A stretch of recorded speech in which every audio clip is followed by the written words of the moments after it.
Alors bonsoir à tous, c'est heureux de vous retrouver en ce 11 juin 2020, 23h01 heure du Québec.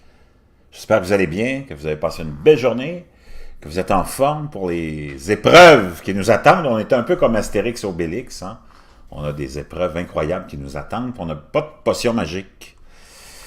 Pendant ce temps-là, les mauvaises nouvelles climatiques continuent de s'abattre sur la population mondiale. Cette fois, on est en Chine, plus de 2,6 millions de personnes touchées par des inondations meurtrières et des coulées de boue dans le sud et le centre de la Chine.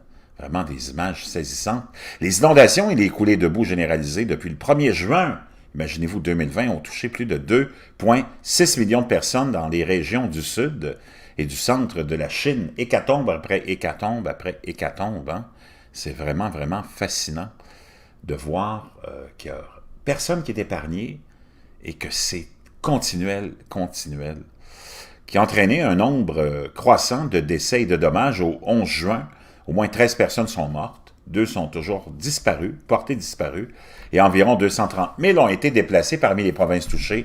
Il y a le Guangdong, le Guangzhou, ou plutôt le Guangxi, pardon, où 6 décès et 1 disparu ont été signalés, et le Wuhan, où 7 personnes sont décédées et 1 personne est toujours portée disparue. De fortes pluies ont ravagé 10 700, imaginez-vous, acres. Imaginez-vous que c'est vraiment, hectares plutôt, et 26 400 acres, pardon, de culture, et plus de 2800 maisons dans la province montagneuse ont été ravagées.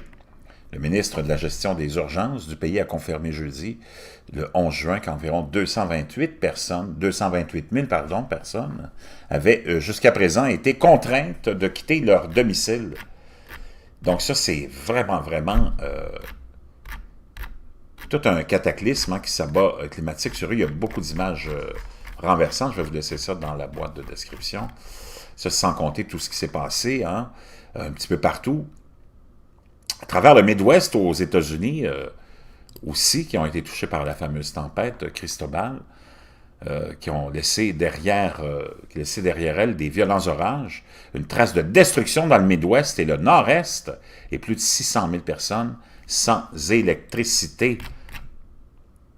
La dépression, imaginez-vous maintenant, tropicale, Botchoy touche terre à Quezon, aux Philippines, et devrait se transformer en tempête tropicale alors qu'elle se dirige vers la Chine. Ça, c'est pour demain, en fait, le 12 juin.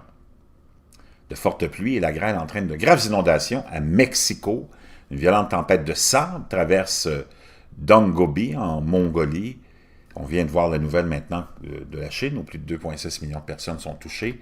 Les violents orages qui laissent une trace de destruction dans le Midwest et le Nord-Ouest. Et un froid record dans la mésosphère fait que des nuages nocticulants se répandent de l'Arctique jusqu'aux latitudes moyennes. Les températures de la mésosphère ont battu des records de plus vieux de 14 ans au cours des derniers jours, selon Lynn Harvey du laboratoire de physique atmosphérique et spatiale de l'Université du Colorado. Cela provoque des nuages nocticulants qui se répandent à travers l'Arctique et descendent vers les latitudes moyennes. Je vous laisserai tous ces liens-là dans la boîte de description. C'est le lien des Watchers, comme ça vous pouvez aller visiter tout ça. Les inondations meurtrières balaient la capitale Accra, au Ghana. La matinée la plus froide depuis 76 ans en Australie, imaginez-vous. Encore aujourd'hui, 11 juin, les habitants d'Adélaïde se sont réveillés le matin avec le matin le plus froid de juin depuis 76 ans. Le rapport hebdomadaire d'activité volcanique aussi, vous avez ça, beaucoup d'activités volcaniques.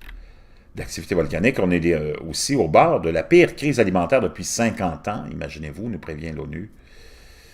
L'activité volcanique hier qui restait élevée à Nishinoshima au Japon. Une forte tempête de grêle cause des dommages importants à l'agriculture et aux propriétés à Meknès, au Maroc, l'éruption du volcan. Et ça continue, mais c'est vraiment, vraiment toute une époque et un moment qu'on a à passer. Et ce moment-là va être plus long qu'on ne pense. Les changements climatiques ne font que commencer. Il faudra s'habituer à notre nouvel environnement très inhospitalier climatique. Vraiment, je pense qu'on n'est pas préparé à tout ça et on verra les conséquences sur les populations mondiales. Ça ne sera pas une sinécure. Je vous reviens.